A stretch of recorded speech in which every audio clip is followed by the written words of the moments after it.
Don't what if yourself to death. What if the motivation killer? If you are the kind of person who has goals, ambitions, dreams, and big ideas for your life, then you know that taking risks is an essential component of success. Lou Buscaglia said, "The person who risks nothing, does nothing, has nothing, is nothing, and becomes nothing.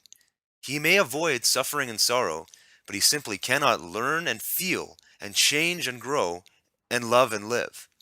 Risk is a natural part of life, and the bigger the risk, the bigger the reward. I don't think many people would argue with this point.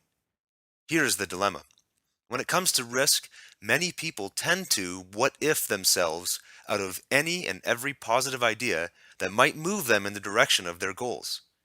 What I mean by what if themselves is that they imagine all kinds of disaster scenarios that may or may not occur should they take what appears to be a risky action.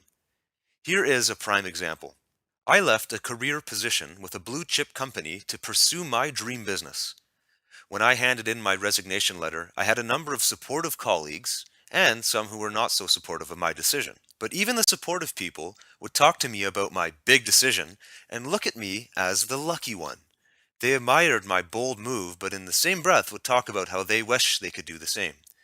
When I told them there was nothing stopping them from doing exactly what I was doing, they quickly responded with their what if disaster scenarios. What if I don't earn enough money to pay my bills? What if I have a medical expense that I can't afford to pay? What if I make the wrong decision and open the wrong kind of business? What if I have to work on weekends? Now, I agree, these are all valid concerns given the conversation involved walking away from a good paying job. But the damage being done by imagining these things is where the real problem lies.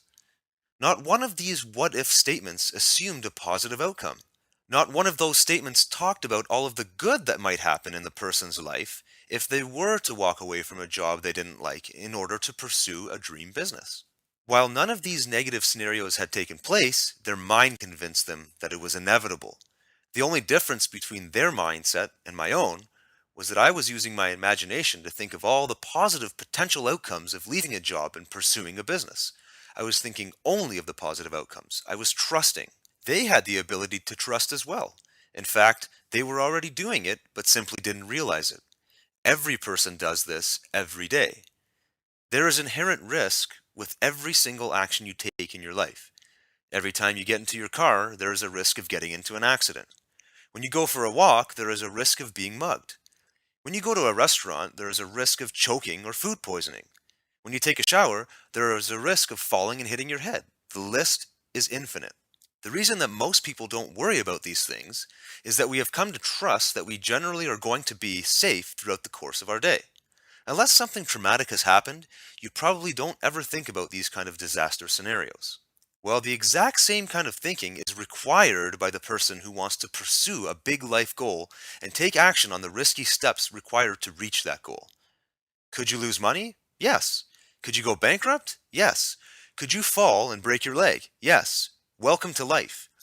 If you are ready, willing, and committed to achieving great things for your life, then you need to change your what if questions from negative to positive. What if I make it?